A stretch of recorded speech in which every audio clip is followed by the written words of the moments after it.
Ora, muito bem, muito obrigado, Rui Moura, muito obrigado a todos. Tenho um grande prazer em estar aqui e uma honra com todos vós. Agradeço a presença de toda a audiência.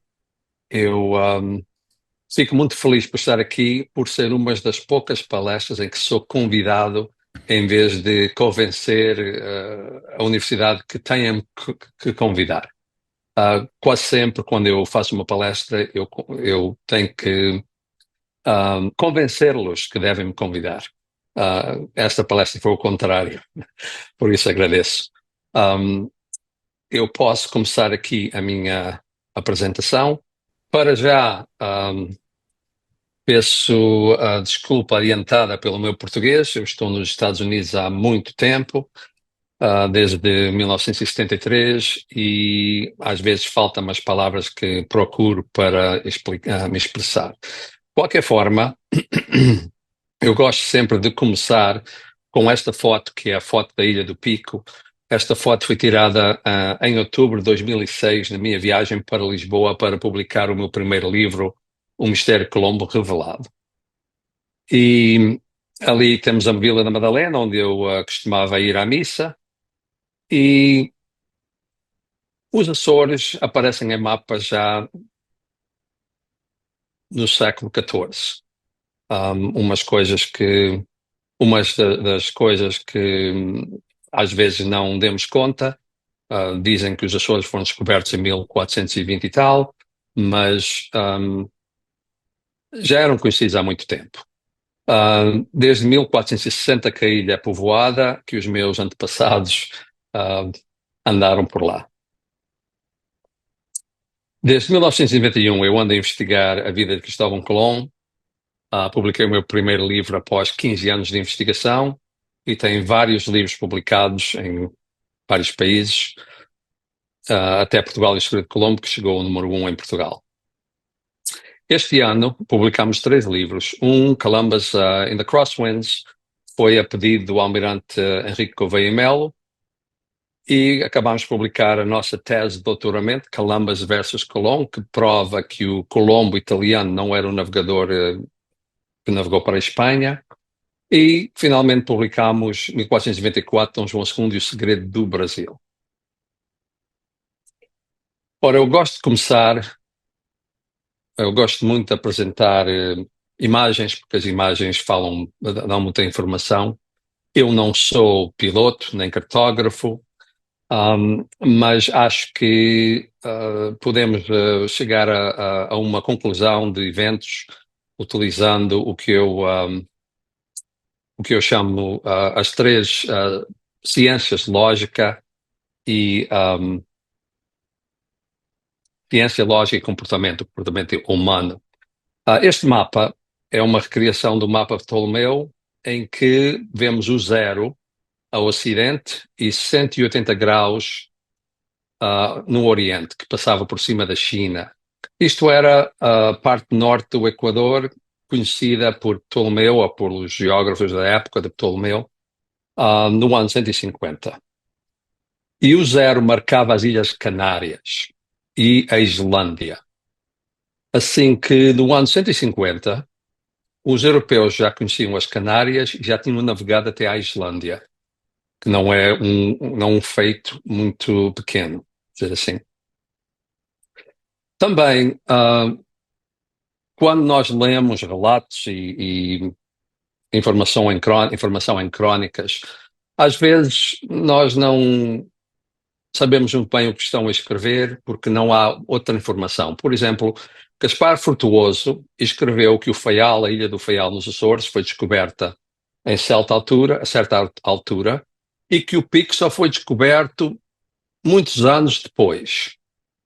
Entretanto, isto parece ser uma afirmação muito bem feita e que não se pode discutir que seja verdade ou não, a não ser que nós conhecemos a Ilha do Pico. Aqui à frente estamos na Ilha do Faial, tirando uma fotografia para a Ilha do Pico. Querendo dizer que qualquer pessoa que descubra o Faial automaticamente descobre o Pico. O Pico tem 2000 e tal metros de altura, e o Pico pode-se ver antes de se ver São Jorge e o Faial. assim que nunca, nem sempre se pode ler o que está escrito e aceitar aquilo como uma verdade, sem ter mais informação para nos levar à certeza que às vezes buscamos. Assim que quando Gaspar Frutuoso disse que o pico foi descoberto muito depois da Ilha do Faial, a Ilha do Faial está aqui à frente, o que ele queria dizer é que foi explorada muito depois da Ilha do Faial. Temos aqui outro mapa, feito em 1482, que se pode entender que é uma cópia do mapa de Ptolomeu, mas já temos uma coisa muito interessante neste mapa que não está do Ptolomeu, e é este território aqui por trás, adicionado a norte. Temos aqui um território que foi adicionado a norte dos outros territórios, que razoavelmente podemos ver que é a Groenlândia. 1482, já este Nicolás Alemão está metendo a Groenlândia no mapa. Ora, estas escavações na Islândia mostram que este edifício foi construído mais ou menos no ano 800. Quer dizer que na Islândia já havia europeus cerca do ano 800. Isto dá-nos uma razoável prova que talvez a lenda das sete cidades não fosse assim tanto lenda. Foi a lenda de que uns monges fugiram e formaram sete cidades ao ocidente quando os muçulmanos invadiram a Península Ibérica. De 700 a 14 para 800, não falta muito tempo. Quer dizer que, cientificamente, temos um edifício construído na Islândia cerca do ano 800. Sabemos também que os vikings chegaram à América do Norte cerca do ano 1000. De facto, houve escavações no Canadá e encontraram um povoamento que data mais ou menos do ano 1000. Hoje é um museu reconstruído, como vem na imagem, e assim temos provas científicas que de facto os vikings ou outros europeus estiveram lá mais ou menos no ano 1000, chegaram lá mais ou menos no ano 1000. Esta igreja está na Groenlândia. Há documentos sobre um casamento, o último casamento nela, do ano 1408. E o Papa tinha até um bispo marcado para esta área. Querendo dizer que, talvez do ano 1000 até 1408, os vikings navegaram muito desde o norte da Europa até o Novo Mundo. Portanto, 400 anos de navegação, não existe um documento que nós possamos ler e averiguar com certeza em tal e tal data houve esta viagem, mas temos as evidências científicas, os edifícios. Temos aqui um mapa muito interessante, que chama-se o Mapa das Antilhas, que só foi descoberto em 1953 e que na margem esquerda, no vertical, está escrito que este mapa foi feito por João Pisigano em 1424. Sim, 1424. Este mapa é muito interessante porque é um mapa centrado em Portugal, na Península Ibérica. É feito por um italiano, mas nem sequer a Itália aparece no mapa. E se nós olharmos para a linha do Estreito de Gibraltar, seguindo sempre em frente, vamos encontrar território. E eu digo vamos encontrar território porque eu confio na pessoa que fez este mapa para entender latitudes. Porque se nós olharmos para a Península Ibérica, aquilo podia ter sido feito quase por um Google Maps. Isto é 1424. Se nós olharmos para a Península Ibérica, ela está tão bem definida que podíamos dizer que foi copiada por um Google Maps.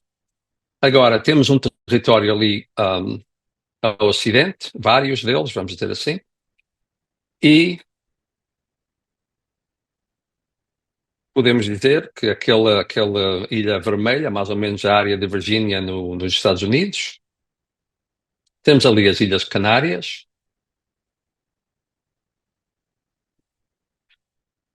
Em frente às Canárias temos a Flórida, que é onde eu estou falando. Desculpa lá, Rui, eu não estou em Nova York, na Flórida. Um, e ali à frente das Canárias temos um território azul que poderia muito bem ser o território da Flórida. Isto pelas latitudes. Acreditamos que um cartógrafo sabia muito bem fazer as latitudes. Agora, se nós olharmos para isto mais de perto, nós temos Portugal, temos os Açores, que são as ilhas, e temos as Antilhas, que são as Américas. Isto em 1424.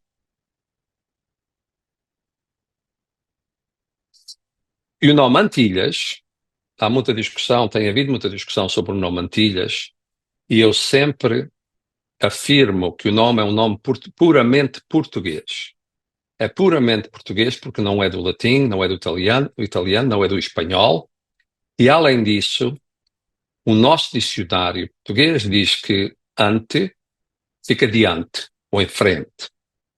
E Antilhas é um nome muito próprio para terras que estão ao ocidente das ilhas.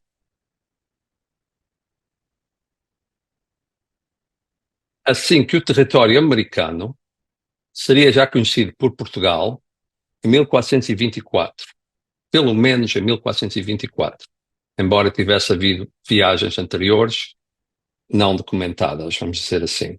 Documentos para provar isto? Zero, não temos nenhum.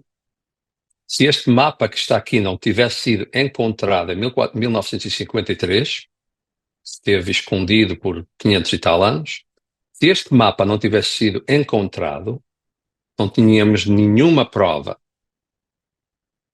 que Portugal tinha chegado ao território das Américas antes de 1424. Ora, estas Antilhas começaram a aparecer em muitos mapas, principalmente de italianos. Eu vou explicar mais à frente porque eram italianos. E quando se lê sobre as Antilhas em livros académicos, sempre se ouve dizer que são ilhas míticas, ilhas fantasiosas, ilhas imaginárias. Eu prefiro dizer que são ilhas localizadas não rigorosamente, não exatas e não perfeitamente. Porque muitas vezes os cartógrafos que estavam a fazer esses mapas não estavam nas viagens de descoberta, apenas eram-lhes dito, olha, ali, por aí diante, sempre nesta latitude, vais encontrar a Terra. Mas, por não serem exatas, ou por serem imperfeitas, não as torna fantasiosas nem imaginárias. Porque um cartógrafo se dá o trabalho de fazer um mapa como se vê aqui, não ia decidir como um Picasso, ali à frente, aquele espaço está muito vazio, deixa-me meter ali umas coisas, só para dar um balançozinho aqui à imagem. Não, eu acho que eles metiam lá o que sabiam que existia por lá. Podiam não saber onde, nem exatamente a configuração do território, mas estavam a mapear, a desenhar coisas que eram verdadeiras. Como podemos ver, este mapa é 1455 e lá está Antília, que não é um nome italiano, como já mostrei. Agora, o interessante é que temos muitos italianos a trabalhar em Portugal. Pelo menos estes 4 que apontei aqui trabalhavam para a Marinha Portuguesa. E quando ouvimos ou lemos que Nicolás de Recco navegou até às Ilhas Canárias, ele não navegou por sua própria noção, ou estava a trabalhar para o rei de Portugal. O Lanzarote, que deu o nome à ilha Lanzarote, estava a trabalhar para o rei de Portugal. E agora mostro aqui um mapa de 1502, muito interessante, porque temos a ilha da Cuba, temos a Flórida, temos a ilha da Cuba e temos um território para norte,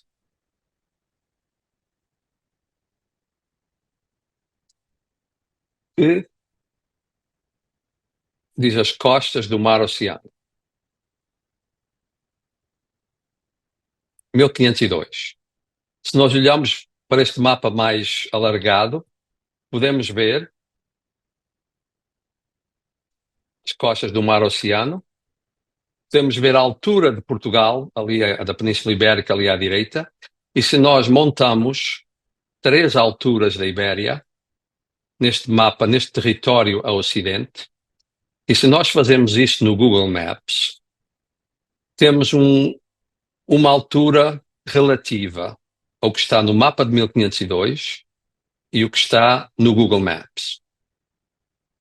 Quer dizer, isto não é uma ciência perfeita, mas é uma lógica de que o cartógrafo sabia a altura daquele território e meteu lá a altura que devia ser já conhecida pelos portugueses. Porque é que eu digo pelos portugueses? Porque este mapa é muito bem conhecido como mapa de Cantino. Mas se nós olharmos ali para aquele canto esquerdo, o topo, aquilo parece, passa despercebido. Nós olhamos para aquilo e passa despercebido que aquilo é o Norte Atlântico, desde a Ibéria até as Américas. E ainda passa mais despercebido pelo o território que foi metido a meio do oceano, que eram os portugueses tentando ficar para si com o território do Canadá. Neste mapa, eles mudaram o território para a linha de Tordesilhas para poder ficar com aquele território. Se nós tirarmos o território fora, vemos basicamente o Norte Atlântico. Temos a Ibérica, a Ibéria, a Inglaterra, a Groenlândia, a Cuba e os territórios da América do Norte. Que passa quase despercebido se nós olharmos para o mapa de Cantino.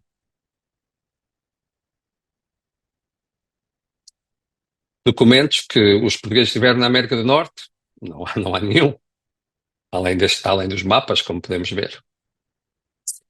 Temos aqui o que se chama o mapa catalano 1375, de novo, Portugal, o Estreito, os Açores, 1375, quando a nossa história diz que os Açores foram descobertos em 1424, vamos dizer assim. Não, já estão lá em 1375 num mapa. Abaixo da linha, abaixo dos Açores está a Madeira e abaixo está as Ilhas Canárias. 1375. Podemos duvidar do rigor do desenho das ilhas, mas não podemos duvidar que elas lá estão e que eram conhecidas. Agora, uma coisa muito interessante é que Portugal teve a primeira marinha organizada na Europa. Marinha que estava constantemente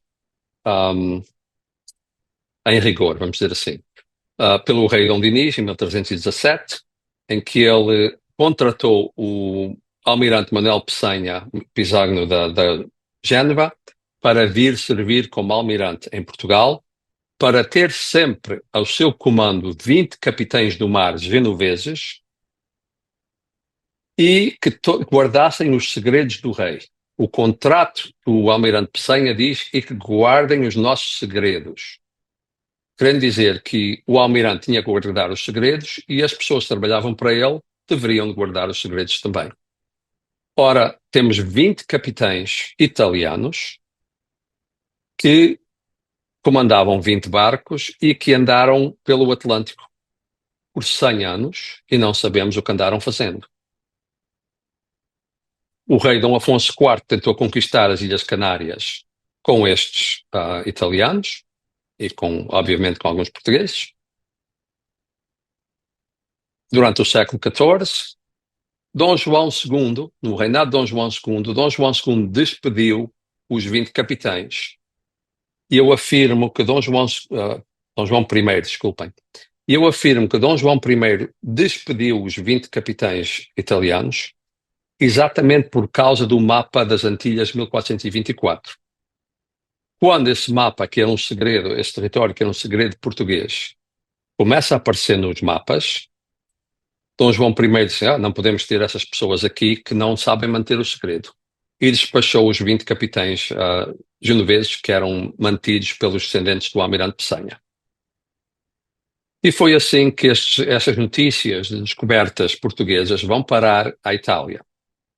Bem, temos aqui uma carta do Arquivo Secreto do Vaticano, escrita por Afonso IV, rei de Portugal, como podemos ver ali, Afonso, rei de Portugal, sobre as Ilhas Fortunatas, que eram as Canárias, 1344, em que o rei de Portugal protesta com o Vaticano,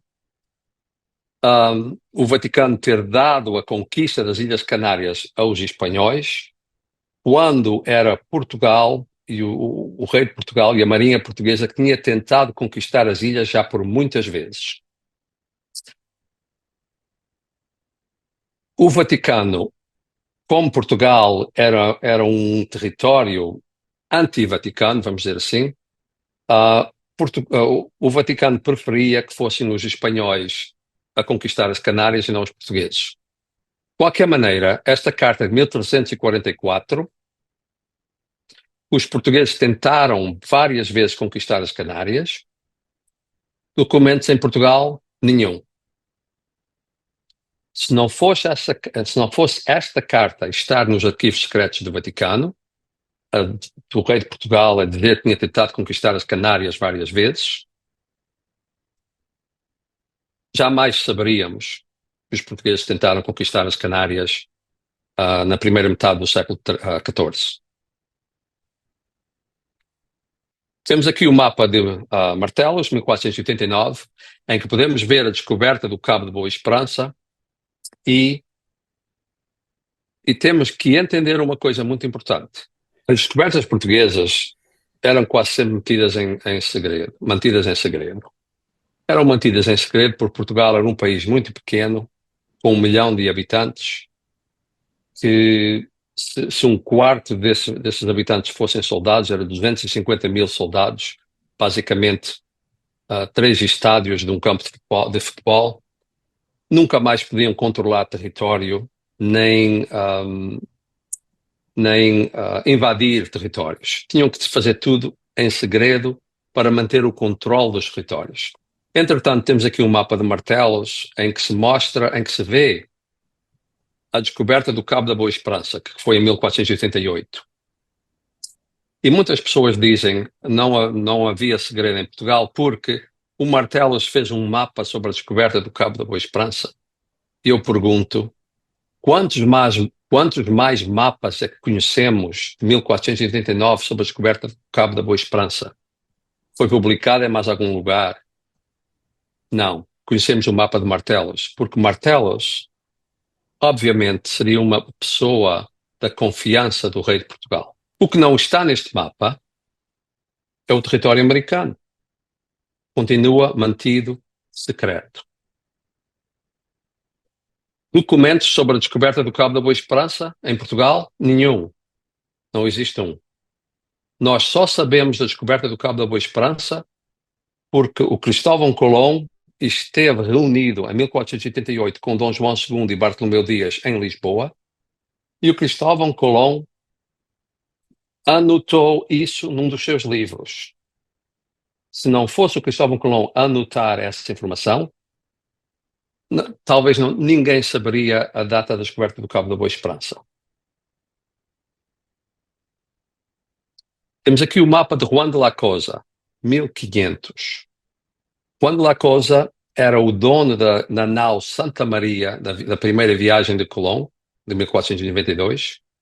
Era um navegador português, navegava para Portugal, não era português, mas navegava para Portugal antes da viagem de 1492. Navegou muitas vezes até à Guiné. E fez este mapa,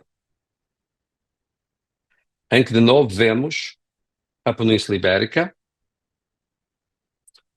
Se nós navegamos em frente ao estreito, batemos com a ilha de Cuba, que está um pouco mais acima do seu lugar normal.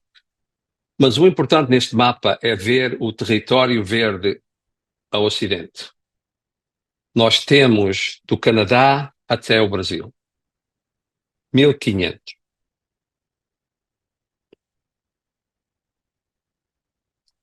Temos ali em cima do Cabo Sul da África esta nota. Até aqui descobriu o excelente rei Dom João de Portugal. Como é que o Juan de la Cosa sabia esta informação? É uma pergunta. Não só essa informação. Se nós olhamos para este mapa da costa da África, nós vemos o Golfo Arábico, nós vemos os nomes de todos os territórios que os portugueses tinham dado em volta da África, em 1500. Em 1500, Juan de la Cosa, que está vivendo na Espanha, tem informação suficiente para nomear todas as ensaiadas, cabos e rios que os portugueses tinham descoberto na África. Como? Se ele não estava dentro dos segredos da navegação portuguesa. Temos aqui o globo mais antigo do mundo, feito por Martim da Boémia. Martim da Boémia era um alemão que era casado com a filha do capitão da Ilha do Faial, ao outro lado, 5 milhas do outro lado do Pico. Martim da Boémia foi feito cavaleiro da Ordem de Cristo por Dom João II em 1485 e em 1492 foi até a Alemanha numa missão secreta de Dom João II. Durante esse tempo, este globo aparece, feito por ele. Notem que 1492 é a data da viagem de Colombo até às Caraíbas. O que temos neste mapa, neste globo, são coisas muito interessantes, porque é um globo falsificado. É um globo onde o Martim da Boémia, que vivia nos Açores, desculpem, atrás, vivia nos Açores e meteu o Japão, onde ele já sabia que não existia o Japão.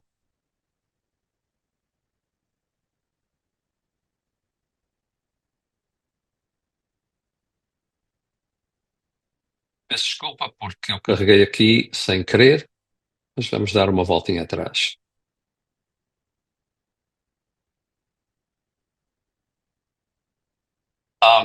Estava dizendo, temos aqui um mapa, um globo, em que aparece o Japão, ali muito bem mencionado, Cipango, o Japão, no meio do Atlântico, onde os portugueses sabiam que o Japão não estava. E o Martim da Boémia saberia disto porque ele estava dentro dos segredos da navegação portuguesa. Dizem-nos que ele aperfeiçoou o astrolábio para os navegadores portugueses e devemos questionar por que seria que o Martim da Boémia metia o Japão num local onde ele sabia que não existia.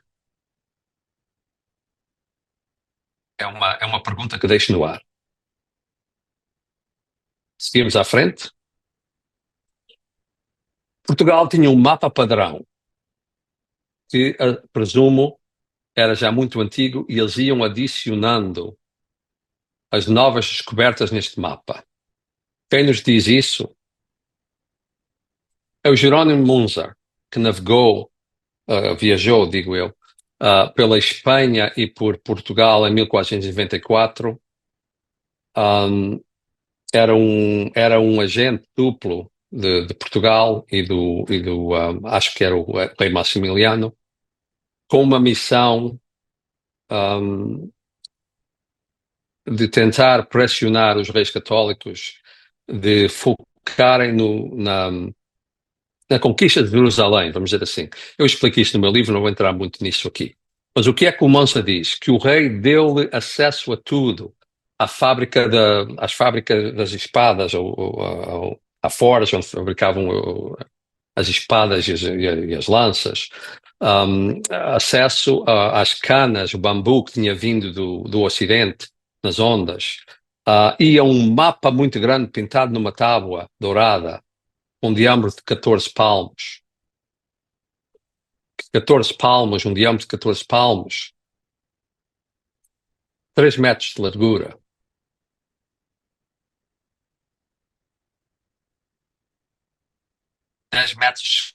De circunferência. Um mapa que estava, acho eu, na Casa da Índia, na Casa da Guiné, onde a junta de matemáticos reunia-se e adicionava os novos territórios e planeava novas viagens. Acho que era isso, um mapa de 14 palmos. Nem o mapa, nem documentos em Portugal sobre o mapa, não existe nada. Se não fosse o Jerónimo Manzer anotar esta pequena sentença, que viu um mapa de 14 palmos, muito bem pintado, mapa mundo, nós hoje não saberíamos disso. Fora de Portugal, temos mais informação sobre as descobertas portuguesas do que temos dentro de Portugal. Temos os italianos no século XIV, temos o Manzer, temos este memorial português feito por um traidor de Dom João II, depois da viagem de Colombo, em que ele aconselha a rainha de Castela em não aceitar que o território e o Ocidente são as Índias, e explica que são umas Índias falsas, apresentadas a Sua Alteza pelo rei de Portugal para vos enganar. E diz mais uma coisa muito importante. Eu próprio já naveguei aqueles territórios. Toda a costa que chamamos o Mar Oceano vai ao longo da Noruega bem 1000 léguas. Tudo aquilo já naveguei. Em Portugal, não temos essa informação.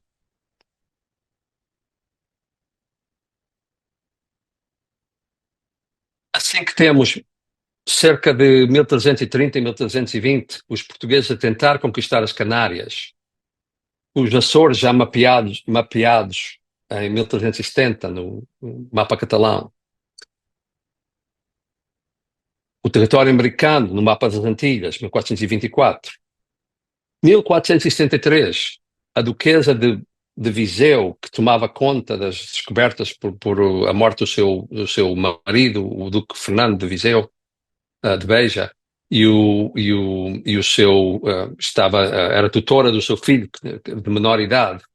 Ela, que foi a única mulher que governou a Ordem de Cristo, os Templários, em 1473 dá uma ordem ao Corte Real para ir de novo buscar aquelas ilhas ao ocidente de Cabo Verde. 1473. Ilhas ao ocidente de Cabo Verde.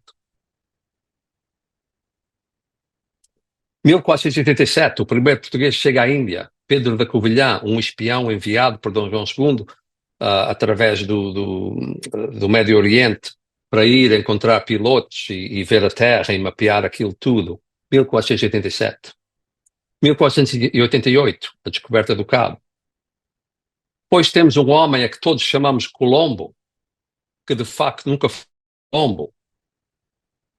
Foi Colón, tirado do nome Colonna, encurtado o nome Colonna para Colón, Cristóvão Colón. Assim é conhecido em todos os documentos espanhóis, desde 1488, uma carta de Dom João II de 1488, até hoje, o homem é conhecido como Cristóvão Colón, nunca foi Colombo nenhum. 1477, navegou até o Canadá. Ele próprio diz isto numa sua nota. Explica isto no meu livro. 1482, esteve na mina São Jorge da Mina, no Ghana. 1492, como todos sabemos, chegou às Caraíbas. Com um mapa, já tinha um mapa. Se vocês lerem o diário de bordo de Colón, da primeira viagem, vão ver que mais ou menos no dia 1 de outubro, ele passou um mapa ou pinzão na caravela Pinta e estavam a discutir entre si, diziam, bem, pelo mapa as ilhas devem estar aqui. As ilhas devem estar aqui. 10 dias mais tarde, encontraram as ilhas. E em 1498 descobriu a Trinidade, a ilha à qual ele nomeou Trindade. Mas em 1498 não era a Trindade que ele queria descobrir. De facto, em 1498, ele saiu de Espanha e foi direito para a Madeira, onde foi festejado lá com uma grande festa por ter vivido na Madeira por muito tempo. Da Madeira seguiu para Cabo Verde.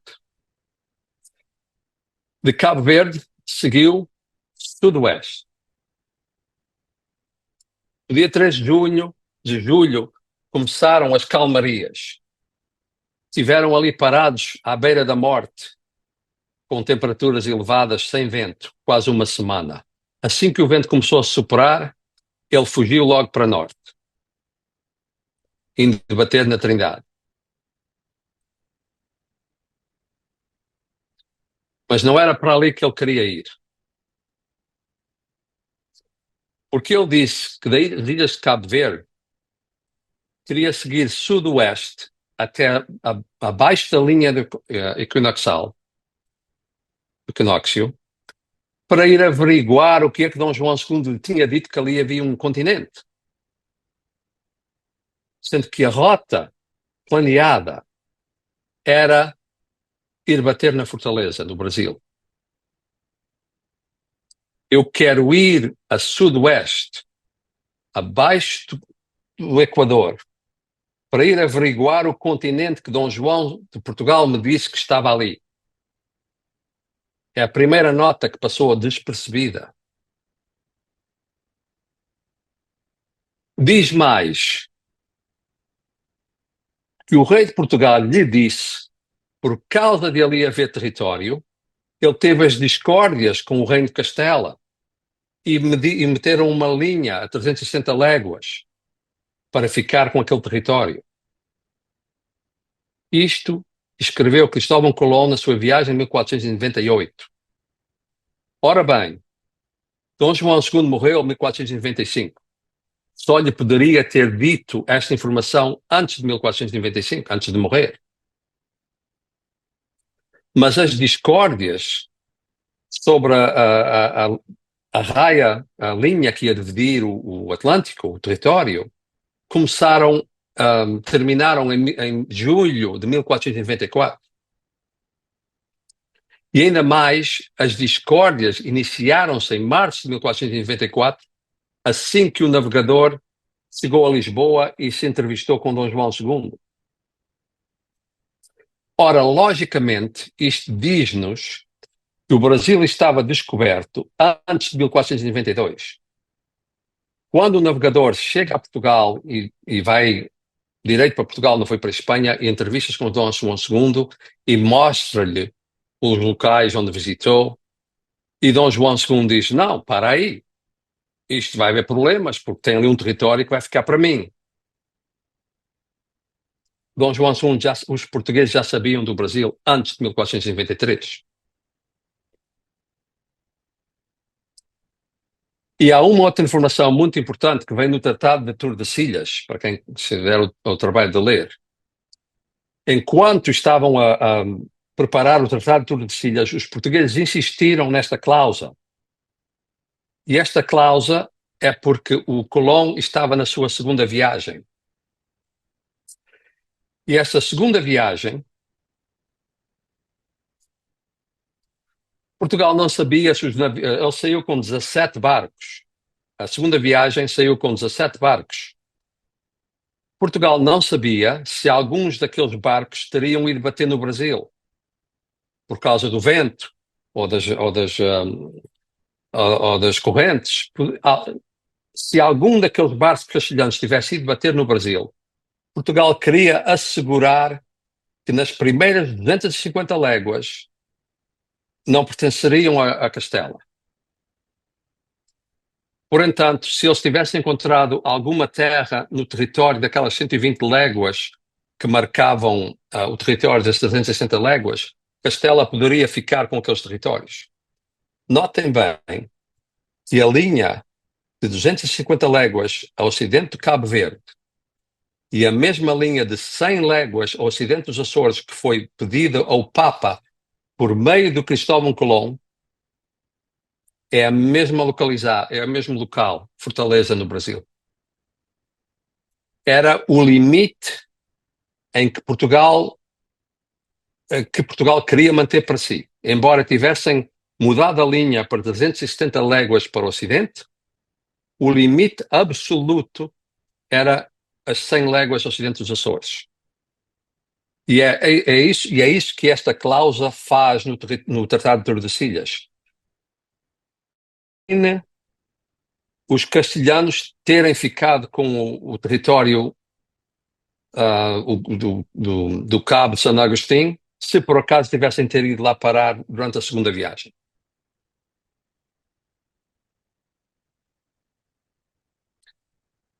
Assim que temos milhares e milhares de viagens feitas por 200, 300 anos sem haver documentação, milhares de mortos nunca regressaram a casa. Mas estes descobrimentos foram feitos cientificamente, planeado. Por exemplo, planeado de uma forma que eu posso dizer assim, olha, este ano vamos pelo paralelo 28 por aí fora, por aí fora, por aí fora, a ver o que é que encontramos. O ano que segue, vamos no paralelo 27, por aí fora, a ver o que é que encontramos. No ano seguinte, vamos no paralelo 26. Quer dizer, isto foi um plano científico de longo prazo, utilizando todos os recursos e ciência que os portugueses tinham a seu dispor e utilizando estrangeiros, o Martim da Boémia, os capitães genoveses, mas pessoas em que eles tinham confiança.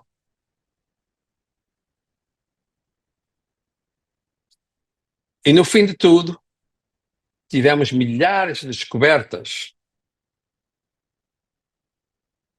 e não temos documentos.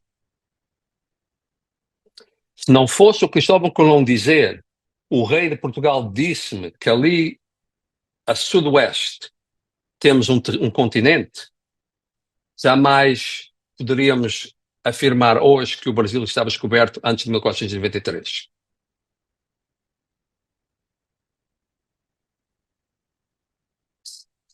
E com isso termino. Muito obrigado.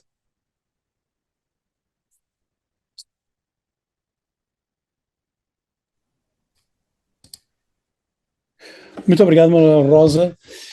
Peço desculpa pelas algumas interpelações que houve, mas isso será retirado do vídeo, como é óbvio, mas peço desculpa a toda a gente. Muito obrigado por me trazer esta informação e colocaria desde já para inscrições, quem se quiser inscrever para fazer ou colocar qualquer opinião ou qualquer questão ao Manuel Rosa, está neste momento disponível. Façam o favor de se inscrever. Muito bem. Então eu vou já dar a palavra ao Rui Carita, ao Pedro Avilés também. Queria falar sobre o livro do Contente de Migues. Sim, sim. A viagem do Duarte Pereira de 1498. Está bem. Eu vou pôr primeiro o Rui Carita, por ordem. Rui Carita, Luís Jacques, Pedro Avilés. Podemos já começar e depois... Rui, eu não me inscrevi. Ah, não? Mas vi lá a mãozinha, Então pronto, temos o Rui Carita e o Pedro Avilés. Rui, muito boa noite. Ok, boa noite, parabéns. Muito bem alicerçada em cartografia. Muito bem, graças a Deus. Como sabe, andamos mais ou menos nos mesmos caminhos. As primeiras questões que eu levantei com o José Manuel Garcia datam de 1994, quando é o Tratado de Tordesilhas, as celebrações, em que escrevemos já esses assuntos, porque o José Manuel Garcia detecta que o homem que informou Colombo da existência das Antilhas, segundo depois o biógrafo dele, teria sido António Leme, vereador da Câmara do Funchal, e que recebe em 92, entre 92 e 93, ordem de D. João II para uma missão secreta, mais uma missão secreta. Nunca mais volta à Madeira, em princípio terá ido lá abaixo. E depois, mas isso vai ser o... Isso é o Rui Leme que está a falar? Depois temos as várias viagens... Não, desculpa lá, Rui. Está falando a pessoa que nunca mais regressou à Madeira foi o Leme ou foi o Colombo? é o António Leme. Está bem. O António Leme sai em 92, 93, por ordem de Dom João II, para uma missão secreta, e desconhecemos o que é. E, em princípio, como é o António Leme, que terá informado anteriormente o Cristóvão Colombo da existência das Antilhas, deduz-se que poderá haver alguma ligação entre os dois. E depois temos, de facto, mas isso o Pedro Avilés falará, as 2 viagens ou 3 viagens já documentadas pelo Francisco Contento Domingos, de facto, ao Brasil. Indubitavelmente, já se conheciam essas terras todas. Indubitavelmente, não há dúvidas nenhumas, não é?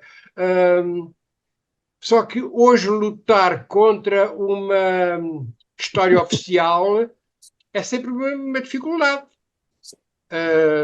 Aliás, este conjunto de plantel que estamos aqui nestas tertúlias tem nascido das celebrações da independência do Brasil, que é, digamos, uma meia verdade. O Brasil manda em Portugal desde 1640. Desde 1640 que o suporte da coroa portuguesa é o Brasil, e é o padre António Vieira, são os irmãos Gusmão, e por aí fora. Em Dom Luís da Cunha, logo em 740, avisa o Dom José que, se quiser fazer um reino a sério, império, tem que pôr a corte de Portugal no Brasil. E em 807 a corte de Portugal vai para o Brasil. Logo a partir daí, a colónia não é o Brasil que é a colónia, mas é Portugal que é a colónia do Brasil. Que a corte está no Brasil. Agora, alterar depois toda a historiografia, que cria depois uma mitologia dos gritos de Ipiranga, essas coisas todas, é complicado, não é? Mas são sempre meias verdades, como toda a história é, logicamente. Nós vamos encontrando documentos, vamos encontrando coisas e vamos construindo, e construímos sempre com os nossos olhos. Como é lógico, também há sempre uma dificuldade que é estamos também com o defeito de não termos a visão sempre totalmente aberta a tudo isso. De qualquer maneira, um grande abraço, muitos parabéns pela comunicação. Muito obrigado. Muito obrigado, Rui Carita. Manuel Rosa. Muito obrigado. Eu estou um pouco pé atrás porque não conheço ninguém nesta plateia. Bem, não vou dizer ninguém, conheço algumas pessoas. Eu tipicamente estou fora do grupo académico. Fiz quase toda a minha investigação privadamente e não conheço assim muitas pessoas nas academias. Mas eu diria que sobre o Leme, isto é assim, o Cristóvão Colombo nasceu na Madeira, a minha tese nasceu na Madeira, mas nasceu em Portugal, era português, é a primeira coisa.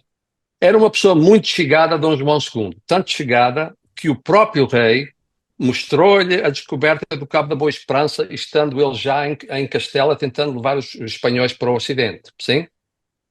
O rei não faria isso se não tivesse confiança no navegador. Que alguém lhe disse que havia terras do Ocidente, isso para mim era já sabido por todos os navegadores importantes em Portugal, que o Colombo era um deles.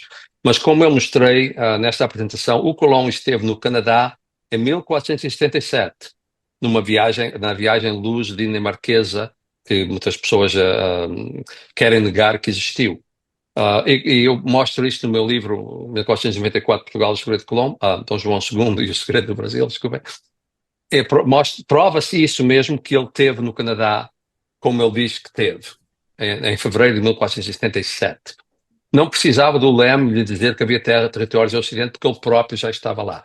O que nós temos é uma história de Colombo que é propositamente falsificada em Portugal, porque não se podia dizer que ele era português e que estava a trabalhar para ajudar Portugal. É a primeira coisa.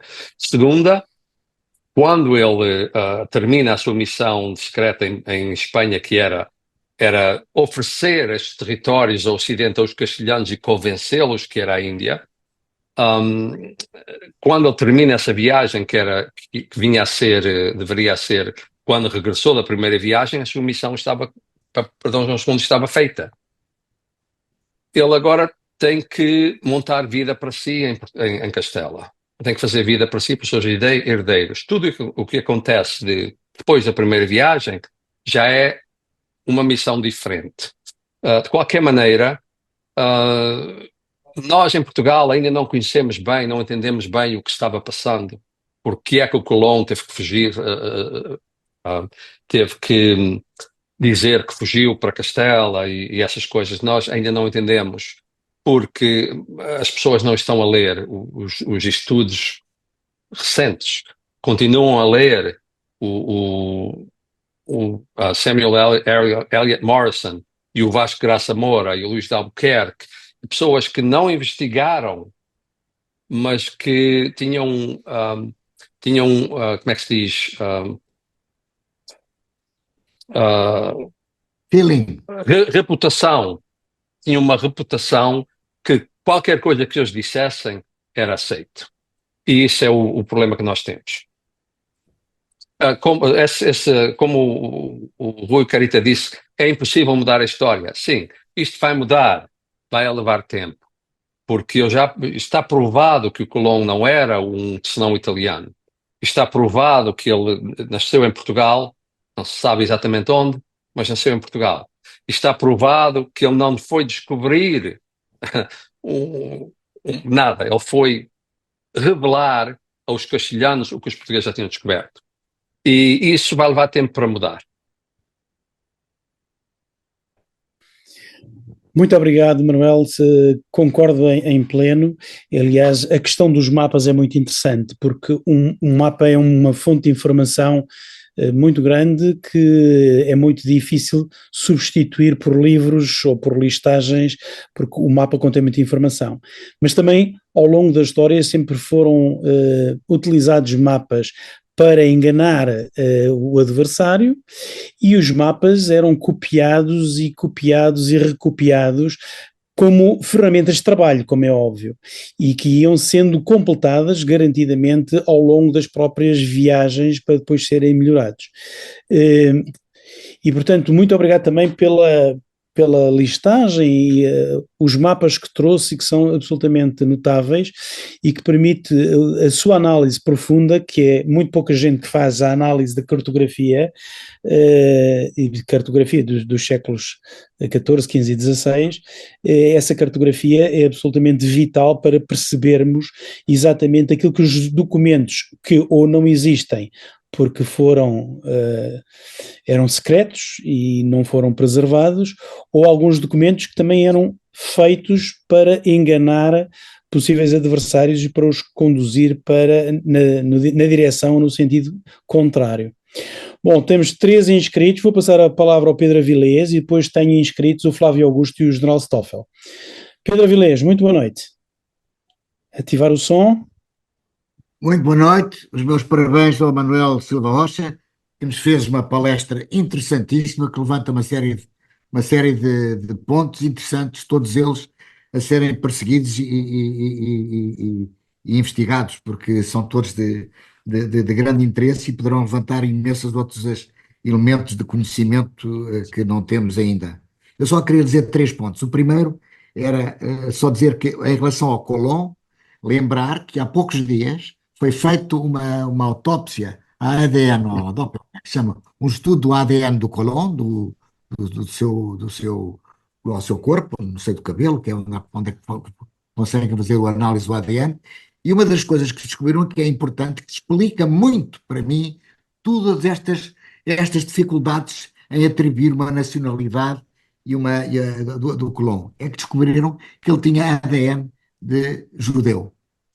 Portanto, ele que era com certeza um judeu português ou espanhol, e portanto julgo que isso era uma das dificuldades que ele tinha junto da corte espanhola e que portanto para ele era importante mencionar Itália para não levantar o tal problema da sua ligação judaica, que na altura com a corte de Espanha, como todos estamos conscientes, era um problema complicado. Segundo ponto, quando se disse que no norte da Europa, da norte dos Estados Unidos, não tinha havido nenhum movimento português, eu gostava de lembrar que há a história dos manos Corte Real. Portugal teve, no século XIV e XV, nos anos 1300 e 1400, um relacionamento náutico importantíssimo com o reino da Dinamarca, com trocas de navegadores muito importante. Tivemos uma atividade importantíssima no norte, no norte no Atlântico Norte, nas quais uma das coisas importantes foi essa viagem do Corte Real, que teria chegado aos Estados Unidos, mas que infelizmente não voltou, ficou por lá. Agora, o terceiro ponto, que era o mais importante, era sobre este tema de hoje. Eu gostava de perguntar se o Manuel Silva Rosa conhece este livro. Não sei se estão a ver aí. Aparece o livro aí? Sim, Sim, sim. estou a ver. Este livro Não que eu conheço. editei, do professor Contente Mendes, que era dos maiores historiadores, dos historiadores mais sérios que nós tínhamos até há pouco tempo, porque ele morreu já há uns 10 anos. O Contente Domingos fez este livro. Ele era, entre outras coisas, além de ser o catedrático da história de Marinha na Universidade de Lisboa, era, por exemplo, daqui dedica era presidente da International Committee for the History of Nautical Science. Era um senhor muito ativo com os seus colegas estrangeiros, e ele publicou este livro onde ele menciona. Ele vai-nos lembrar que a viagem do Duarte Pacheco Pereira em 1498, em que ele toca o Brasil, não sabe que é o Brasil, ou pelo menos não diz, e dá a ideia que era uma ilha. Isso pode ser perfeitamente, eu estou a ver aqui o nosso Manuel Silva Rosa a rir, podia ser justamente uma coisa para não levantar a lebre com os espanhóis. Mas para ele, agora, o que fica provado nesta cartografia, nas cartas do Eduardo Pacheco Pereira, é que ele tocou o Brasil. Simplesmente, em princípio, ele anunciou que tinha tocado uma ilha. Ele não sabia, ou pelo menos o que ele diz, não fala em continente. Mas isto é interessantíssimo portanto, este livro que se chama A Travessia do Mar Oceânico, a viagem ao Brasil do Duarte Pacheco Pereira, em 1498, este livro do Contente Domingos era exatamente para lembrar que antes da descoberta oficial do Brasil, o rei de Portugal sabia da existência do Brasil. Obrigado. Muito obrigado, Pedro. Não sei se o Manuel Rosa quer dizer qualquer coisa. Sim, sim. Sim, obrigado. Muito obrigado. Eu tenho tanta coisa para dizer, mas é assim, eu vou começar pelo último ponto. 1498, quando o Duarte Pacheco Pereira dá essa notícia, que navegou, sim, mas o que eu apresentei aqui já é de 1400, já em 1493 o rei sabia que o Brasil estava ali. Quer dizer, sim, não sabemos quais foram os navegadores que fizeram essas viagens e tal. O Duarte Pacheco Pereira simplesmente disse que através do Grande Golfo há um grande território que nós navegamos, quer dizer, que aquilo não era a primeira viagem. Está somente a relatar que ele foi até lá. Muito bem. Não discordo disso. Sobre os Corte Reais, sim. Acho que estava falando no Gaspar e no Miguel Corte Real de 1500 mais ou menos. Já o pai, acho que era o pai, já tinha estado no Canadá antes, talvez 1476 ou lá que é, com o Lavrador, da terceira que descobriram a Ilha do Lavrador, mas isto é 1476. Portugal já conhecia o Canadá em 1424, as Antilhas. Quer dizer, são muitas viagens. As viagens são feitas, não são apontadas, porque não era preciso. Estamos a viajar e a trabalhar, não vamos apontar todas as viagens que são feitas. Sobre o Colón. Para os cães. Foi importante para os chamados cães. Foi importante para o chamado dos cães lavrador. Sim. Sobre falou da Dinamarca, sim, essa viagem dinamarquesa em 1476-77, acho que é essa em que o Colón foi em 1477, esteve lá no Canadá. Eu vou falar um pouco sobre as análises do ADN que foram feitas, porque isso está agora esta tarde estive falando com o Rui Moura sobre isso, porque eu tentei dar uma entrevista a um jornal, tentar esclarecer coisas que não consegui. Isto é assim, isto é a segunda ronda de análise de ADN que se faz aos ossos do colon. E a primeira foi em 2003, 2004, em que eu participei um bocadinho em doar o sangue do Arton Duque Bragança para analisar contra os ossos do colon. Nesta ronda eu recusei participar porque entendi que ia ser uma... Bem, eu tinha uns problemas como as coisas estavam a ser feitas. E a razão é esta, é que eles não estão necessariamente a fazer uma investigação em busca da verdade. Eles estão a fazer uma investigação a tentar provar isto ou aquilo, que é muito diferente. Mas sobre ter ADN de judeu, o que não sei se viram o documentário, mas podem ver, está no YouTube. Eles analisaram umas 25 teorias e descartaram pelo ADN um monte delas, as outras não havia ADN para descartar, não analisaram, e no fim ficaram com uma teoria de um valenciano que supunha que o Colón escondia a sua identidade por ser um judeu, sem ter uma pessoa em que focar, quer dizer, não tinha, era este ou aquele judeu, mas eu acho que ele escondia a sua identidade porque era um judeu. E explicaram isto no documentário assim: encontramos uns traços de ADN judaico, sim? Uns traços pode ser 2% ou 50%, não sabemos, está bem? É a primeira coisa. Quantas pessoas na Idade Média quantos católicos não tinham ADN hebraico, não é? É outra coisa.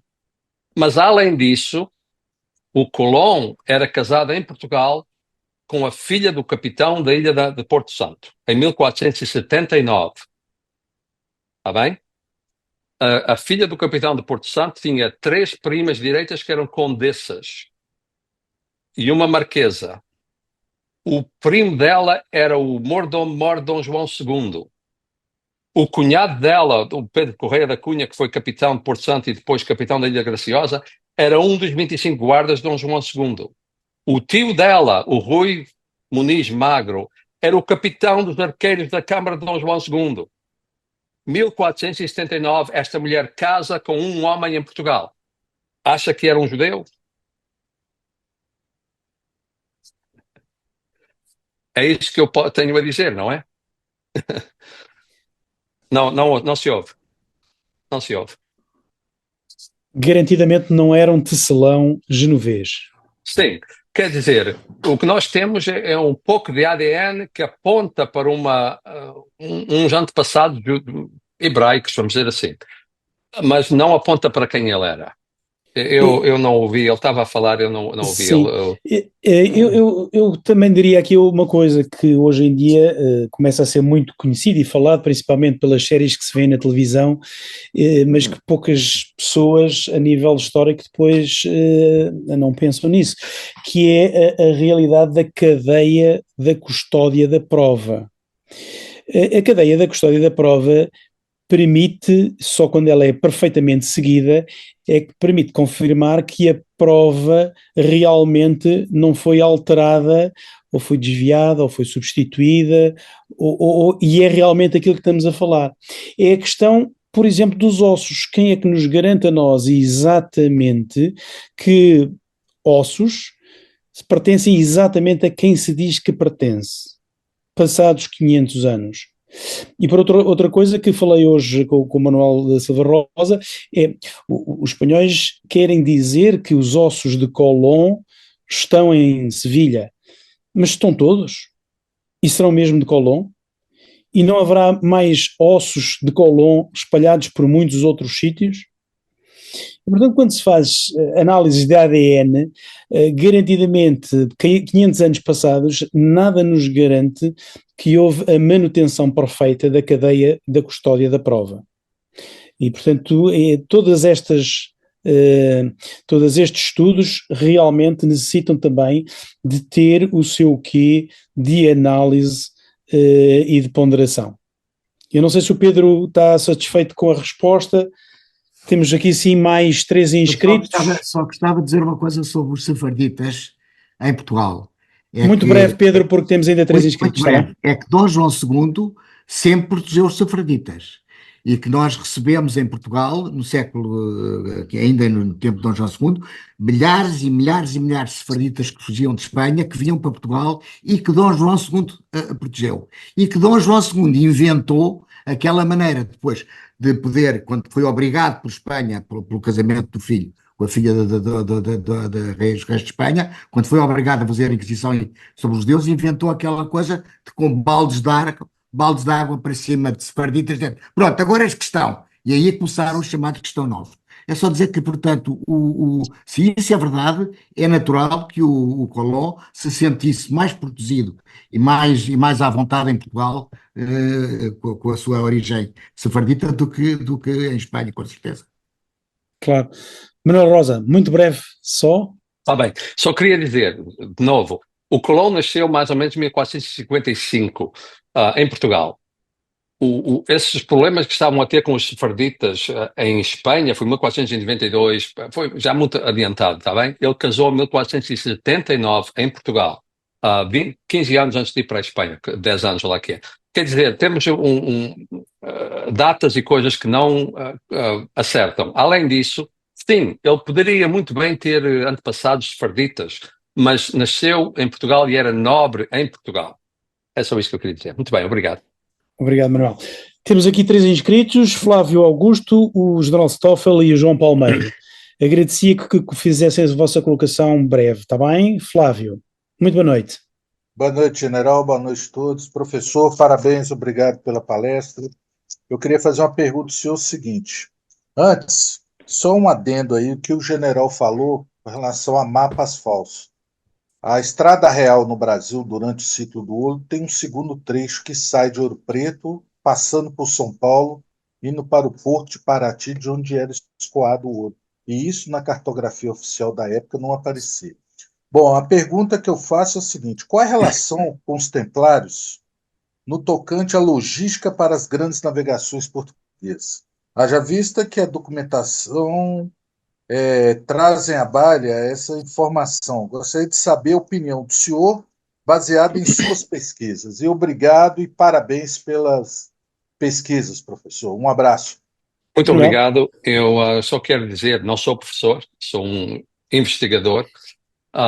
E sobre os templários, eles trabalhavam de mão em mão com Portugal. Principalmente o livro 1494 fala sobre isso. É assim, é que o primeiro rei de Portugal era aparentado com os primeiros templários, bem, franceses. O pai do Dom Afonso Henriques era o Henrique de Borgonha, filho do Duque de Borgonha, aparentados com alguns dos primeiros templários. Primeira coisa. Os primeiros territórios que os templários tiveram foi em Portugal. Os templários, quando foram presos em 1307, não foram presos em Portugal. Foram mudados para a Ordem de Cristo. A Ordem de Cristo era os templários, continuou a ser, só com um nome diferente. Todos os templários, os cavaleiros templários que eram cavaleiros em 1307, entraram na Ordem de Cristo em 1320, lá que é.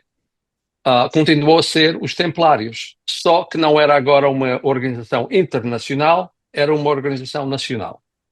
Além disso, o Infante Henrique era o mestre templário da Ordem de Cristo. Ele foi mestre da Ordem de Cristo de 1420 até 1460. Quem liderava as descobertas de 1420 e 1460? O Infante Henrique, o mestre templário do mundo. Está bem? Só não podemos separar os templários de Portugal. Estão me ouvindo? Sei se estão. Muito bem, é isso. Isso não há separação. Para mim não há separação. Os templários em Portugal eram a mesma coisa por muito tempo.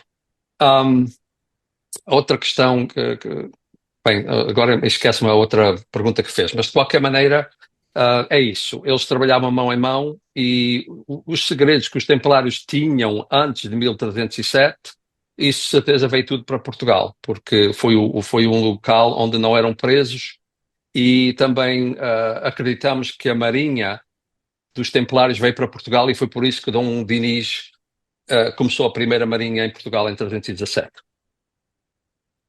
Muito obrigado. Obrigado. Muito obrigado. Passava a palavra agora ao General Stoffel. Muito boa noite. Boa noite a todos, boa noite, General Rui, boa noite. Ele diz que não é professor, mas acaba de nos dar uma aula, eu vou me permitir chamar de professor Manuel, parabéns pela apresentação. Eu, como artilheiro, sou fascinado pela cartografia e realmente foi muito interessante sua apresentação. Normalmente o historiador ele não é muito afeito a estudar o que não aconteceu ou como teria sido se fosse diferente, mas é sempre fascinante a gente imaginar.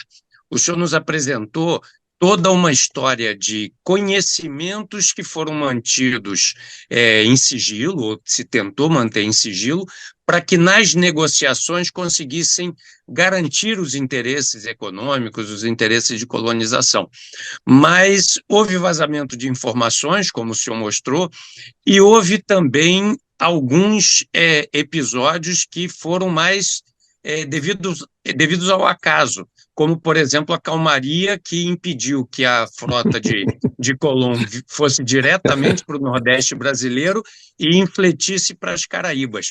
O que teria sido, na sua opinião, é claro, não é a pesquisa, é uma imaginação, o que poderíamos ter tido se não tivesse essa calmaria, se a frota chegasse no Nordeste brasileiro e com essas informações que o senhor nos traz, que Colombo era português e, na verdade, estava numa missão secreta. Então, talvez tivéssemos muita diferença na nossa história, na própria colonização do Brasil, talvez o Brasil não fosse o que é hoje, talvez tivesse uma presença europeia posterior ali das invasões holandesas e francesas, talvez a Espanha sozinha para fazer frente a essas invasões não tivesse tido o sucesso que Portugal teve, e talvez hoje tivéssemos uma América do Sul multifacetada. Estou viajando muito nessa imaginação, ou o que o senhor nos diz? Bem, podemos imaginar qualquer coisa, não é? Mas eu diria que se o Colombo tivesse chegado a Fortaleza, ele talvez tivesse decidido como vou dizer, em se despedir dos castelhanos e tentar fazer uma colónia portuguesa ali naquele local, sim? Porque eu imagino que no início, quando esta missão de ir entregar aos castelhanos aquele território, era de ele porque ele foi feito governador, almirante e vice-rei. Antes de sair, ele já tinha essa promessa. Assim que encontrasse terra, seria automaticamente almirante, governador e vice-rei. Tinha todo o poder para montar e controlar o território e depois ter aquilo muito bem estabelecido, dizer, muito bem, isto agora é meu, Espanha vai-te embora, eu sou rei daqui. Não aconteceu e, de facto, ele foi preso em 1500 por suspeita de querer revoltar com a ilha, a se revoltar com a ilha de Espanhola. E, bem, podemos imaginar que ele talvez... O Colombo era um cientista. A primeira coisa que temos que ver, quando se lê todos os documentos dele, era um cientista. Aconselho vocês a procurarem um livro, As Cartas de Colombo, está tudo em espanhol. Era uma pessoa que tinha a curiosidade de saber o que estava aí para fora, pelo mundo fora. Ele próprio diz, esta arte convida a quem quer conhecer os segredos do mundo. E ele estava muito mais satisfeito quando estava descobrindo do que quando estava a comandar pessoal. De qualquer maneira, eu acho que ele queria ver o território que já estava descoberto e saber aquilo que era. Sobre os holandeses e os franceses e isso tudo, eu tenho a minha noção disto tudo. Portugal tinha só um inimigo em Europa. Sabem qual era? Castela. Portugal nunca teve guerra com mais ninguém. 300 anos ou 400 anos só tiveram guerra com Castela. Com a Inglaterra, a aliança mais antiga do mundo. Com a França tinham alianças. Com a Dinamarca trabalhavam em comum. O que acontece? é que quando... e Portugal não estava necessariamente em busca de colonizar nada. Eles queriam postos de comércio. Eles queriam ir pelo mundo fora e comerciar. Um posto aqui, outro ali, intercâmbio de mercadorias. Quando Portugal perde a independência para a Espanha, é que nós vemos os holandeses e os franceses e os ingleses, porque já não era Portugal, era Espanha. Enquanto Portugal teve a sua independência, os ingleses, os holandeses, os franceses não tentavam muito entrar no território porque eram amigos. Sim, havia piratas que atacavam aqui e ali, mas não era um foco muito grande nos territórios. Muito obrigado, Manuel. Passaria então a palavra agora ao João Palmeiro. Boa noite. Muito boa noite, João. E o César, eu tenho andado um bocadinho arredado, mas tem Bem-vindo. A Capital Europeia da Cultura, mas esta agora não podia deixar de vir. Eu, para todos os que estão, alguns que já me conhecem, outros que não, agradecer ao Mário a lufada de ar fresco que foi trazer exatamente nesta historiografia tradicionalmente do Estado e a historiografia da Academia, com a visão que trouxe, mas eu tenho que dizer isto, eu estou a falar de Alcáçovas. Se eu abrisse a porta da minha casa e vos mostrasse, do outro lado, viam o sítio onde foi assinado em 1479 o Tratado de Alcáçovas. E pelo Tratado de Alcáçovas estava tudo bem, porque o Tratado de Alcáçovas era um paralelo que passava pelas Canárias, a sul era de Portugal, a norte era de Castela. Portanto, estava o Dom Afonso V e depois Dom João II descansado, porque o Brasil, eu acredito também que eles saberiam há muitos anos, e por isso talvez o Tratado das Alcáçovas tivesse também esta configuração do lado português, eles estavam satisfeitos com isso. O que aconteceu foi que o Colombo chegou à parte portuguesa do Tratado das Alcáçovas. Se o Colombo tivesse chegado ao Brasil, ao Recife, à Fortaleza, era sempre à parte portuguesa. Ele não tinha outro remédio que não fosse vir ter com Dom João II ou submeter-se à possibilidade de Dom João II chamar o Papa e o Papa, entre outras coisas, comungar o Colombo, e o Colombo ficaria um morto-vivo naquela altura. Tudo o resto seria impossível. Mas eu o que queria, sobretudo, pedir ao Manuel era que ele visse e pusesse no contexto do que era Portugal e do que era Castela naquela altura. O Tratado de Alcáçovas foi negociado pela Dona Beatriz, pela viúva do Duque de Viseu, pela Duquesa de Viseu. Foi ela que negociou em nome de Afonso V o tratado. Mas do outro lado estava, entre outros, as famílias Henriques e Barahona, naquela altura Barrona, que viviam aqui em Alcáçovas. Eles eram uma espécie do partido espanhol, do partido castelhano em Portugal. E o que é que isto quer dizer? Eles queriam a união da coroa de Castela com a coroa de Portugal através de um casamento real de Isabel a Católica e com um príncipe português que depois fosse rei. A Batalha de Douro, todos nós sabemos essa história, e de repente faz-se um tratado de paz, que é o Tratado de Alcáçovas. Tem 5 partes. E a 5ª parte, de repente, é para dizer, bom, já agora estamos a combinar aqui coisas, vamos também combinar nas descobertas que fizermos, o que for para o norte das Canárias é com Castela, o que for para o sul é com Portugal. Ora bem, isto não pode deixar de ser tido em consideração sobre o que se passava em Portugal. Dona Beatriz era a mulher mais rica e mais influente de Portugal, já aqui foi dito hoje à noite, a mulher mais rica e mais influente de Portugal. A seguir a ela, juntam-se à família de Nuno Álvares de Pereira e junta-se, portanto, no fundo, ao princípio dos Braganças. E acaba de se descobrir uma coisa interessantíssima, que é, a seguir à morte de Dom Pedro Infante em Alfarrobeira, em 49, o senhor das Alcáçovas, o senhorio das Alcáçovas foi entregue ao Marquês de Montemor, que era o segundo filho do Duque de Bragança. Portanto, na altura em que é assinado o Tratado das Alcáçovas, o senhor de Alcáçovas não eram as famílias tradicionais e dos barões que o eram já há dezenas de anos, mas eram o senhor de Montemor. Mal Dom João II chega ao trono, ele reverte esta situação. Ele torna a dar o senhorio das Alcáçovas às famílias Barahona e Henriques.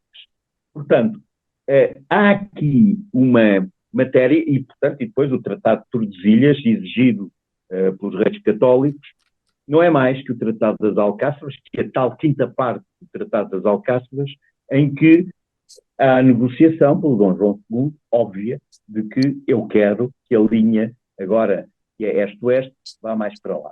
Ora bem, esta visão, e hoje em dia começa-se a saber alguma coisa mais sobre o Tratado das Alcáçovas, porque o tombo foi encontrado em Braga há cerca de 5 ou 6 anos atrás, portanto estão a fazer agora as primeiras investigações concretas, baseadas, mas eu acho que é importantíssimo e que confirmará que o Dom João II estava muito, muito, muito preciso, como o Dom Afonso V também, talvez não ligasse fosse tanto, que o Brasil estava lá, porque a linha do Tratado das Alcáçovas era uma linha que dividia as descobertas entre o norte para Castela e o sul para Portugal.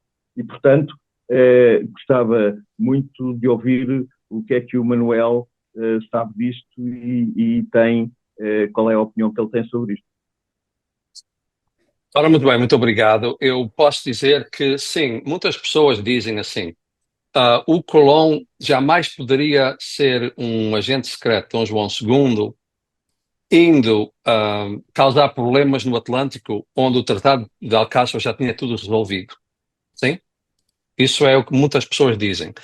Entretanto, há aqui uma coisa que que muitas pessoas não prestam atenção. Primeiro que tudo, eu gostava de dizer, o Marquês de Montemor, Dom João de Bragança, era casado com uma prima direita da Filipa Muniz, esposa de Cristóvão Colón. Isso está tudo explicado no meu livro. De qualquer forma, a Marquesa era prima da mulher. O Colón era primo da mulher do Dom João de Bragança.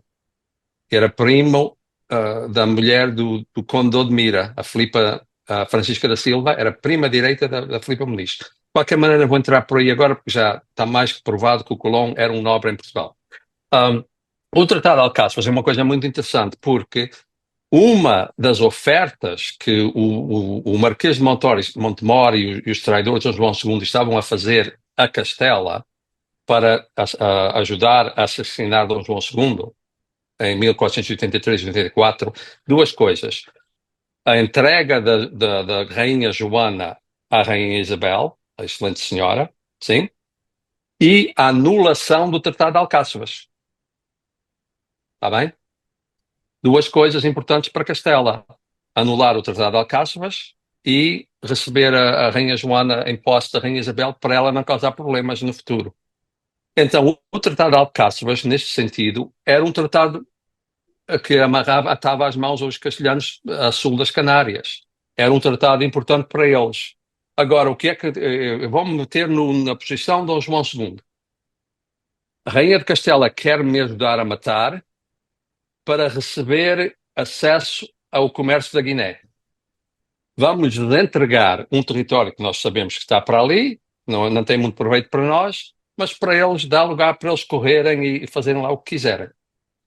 Enviamos um agente secreto para a Espanha com esta missão de entregar aquele território a eles. Nessa altura, nós forçamos um tratado novo. Eu acho interessante em que disse que o Papa o Papa não fez o Tratado de Tordesilhas. O Papa deu uma ordem, todos os territórios a 100 léguas além dos Açores pertencem a Castela. Quem fez o Tratado de Tordesilhas foi Dom João II. Se Dom João II tivesse concordado, passava uma notícia, ora bem, tudo bem, para lá fica dos castelhanos, nós ficamos com o resto. Não foi isso que ele fez. Dom João II forçou os castelhanos a entrar a fazer um tratado com ele da maneira que ele queria, com 370 léguas bem definidas, onde os castelhanos não podiam ter territórios no lado de cá. E só depois do tratado estar assinado é que ele mandou o Vasco da Gama se preparar para ir para a Índia. Imaginem, o Cabo da Boa Esperança foi descoberto em 1488. Nós estamos já há 100 anos tentando descobrir o fim da África para chegar à Índia, porque já tinha sido uma ideia que já tinha sido proposta em 1320 e tal, rondar a África e meter barcos cristãos no Mar Índico para travar o avanço muçulmano. De qualquer maneira, descobrimos o Cabo da África em 1488 e não enviámos ninguém em 1489 para a Índia. Ficámos parados. Só depois do Tratado de Tordesilhas estar assinado é que Dom João II manda o Vasco da Gama se preparar e morreu. Quem nos diz isso? Garcia de Rezende, acho que é Garcia de Rezende. O Vasco da Gama estava tudo preparado, a frota, o Vasco da Gama escolhido pela mão de Dom João II, que era um homem da sua casa, as rotas, tudo preparado, o rei morreu, o Vasco da Gama não saiu. Mas foi só depois do Tratado de Tordesilhas estar assinado que Dom João II mandou a frota se preparar. Outra coisa que eu acho que é interessante, o Tratado de Alcáçovas faz a linha às Canárias, faz a linha nas Canárias, mas o que é que Dom João II pediu em dote do casamento da Isabel com o Dom Afonso? As Canárias. Ele dá aos castelhanos a conquista das Canárias, esperando que eles as conquistassem muito rápido, para depois a Isabel trazer as Canárias para Portugal. Muito inteligente, um dos melhores reis que tivemos. Muito obrigado, Manuel. Muito obrigado. Vou dar agora por concluída a nossa fase de perguntas e de intervenções. Passaria a palavra ao professor César Bargo e depois eu terminaria com a apresentação da próxima sessão. César. Bom, eu vou ser breve, porque a gente foi um pouquinho além do tempo, mas era previsível pelas interrupções que tivemos e também pela densidade do tema, né? Eu vou emprestar umas palavrinhas do general Stoffel lá. Realmente, não precisa ser artilheiro para gostar de cartografia, não, mas eu, como arquiteto, também tenho um apreço enorme pelas narrativas que essas cartografias nos dão. E quando o Manuel falseia certas cartas náuticas ou certos mapas e mostra que por trás de uma pretensa cartografia existe uma intenção política, é muito interessante, né? Eu sei que a linha é muito tênue da hipótese à comprovação, porque nós já estamos há mais de 500 anos disso, mas não importa. Por uma noite de sábado chuvosa aqui no Brasil, isso é tudo que eu queria ouvir. Agradeço muito a tua fala e devolvo para o Rui para a gente apresentar o Brasileiro daqui a 15 dias. Parabéns, Manuel.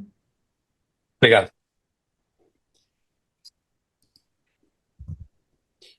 Já agora, antes de apresentar o próximo tertuliano, agradecer mais uma vez ao Manuel da Silva Rosa pela apresentação que nos trouxe e que está tudo muito bem condensado no seu livro 1494, Dom João II e o Segredo do Brasil, que sugeria mesmo que lessem porque tem conteúdo muito profundo e muito interessante e que nos leva aqui assim a uma série de outras coisas. Já agora, nestas nossas 91 tertúlias, é muito interessante já termos falado destes temas da definição da fronteira do Brasil. Falámos da fronteira do Brasil quando falámos nas primeiras tertúlias, as 3 primeiras tertúlias sobre a fronteira do Brasil com o Luís de Albuquerque, de Mel Pereira e Cáceres, que na realidade são consequências exatamente quase 250 anos depois, já depois do Tratado de Madrid, destas negociações de passar o Tratado de Alcáçovas ou o paralelo de Alcáçovas para o Meridiano de Tordesilhas, e a profundidade com que o Brasil, a profundidade estratégica com que o Brasil hoje tem de dimensão continental, nasce toda exatamente nestes tratados, e depois nasce a partir do Tratado de Madrid, com a necessidade e a importância dos governadores do Mato Grosso, que realmente fizeram aquela extraordinária defesa da fronteira do Brasil. Já falámos também de outros temas. Percorram a listagem das 91 tertúlias, que esta matéria já foi tratada de alguma forma, de outras perspectivas e de outros pontos, e o Manuel da Silva Rosa está convidado para, até ao próximo verão, voltar aqui assim a abordar, se calhar, o tema do Colón e da sua origem, que uma coisa é garantida: Tecelão, filho de Tecelão, genovês não era garantidamente. Bom, vamos então apresentar quem será o nosso próximo tertuliano.